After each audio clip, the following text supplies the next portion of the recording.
सुनैना की उम्र सिर्फ 8 साल थी, लेकिन उसकी आंखों में दुनिया के सारे सपने थे। उसकी सबसे प्यारी चीज़ थी एक पुरानी, टूटी हुई गुड़िया, जिसे उसकी माँ ने उसे उसके जन्मदिन पर दिया था। गुड़िया का एक हाथ नहीं था और उसके कपड़े भी जगह जगह से फटे हुए थे, लेकिन सुनैना उसे सबसे ज़्यादा प्यार करती थी। सुनैना एक छोटे से गांव में अपनी माँ के साथ रहती थी।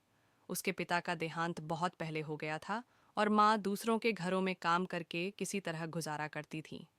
पैसे की तंगी थी, लेकिन माँ हमेशा अपनी बेटी को खुश रखने की कोशिश करती थी। एक दिन गांव में एक बड़ा मेला लगा। सुनैना की सहेलियां वहां जाने के लिए बहुत उत्साहित थीं। वे सब अपने अपने माता पिता के साथ मेले में जाने लगीं। सुनैना भी जाना चाहती थी, लेकिन उसकी माँ के पास पैसे नहीं थे।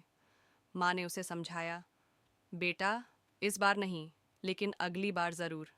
सुनैना उदास हो गई, लेकिन कुछ कह न सकी।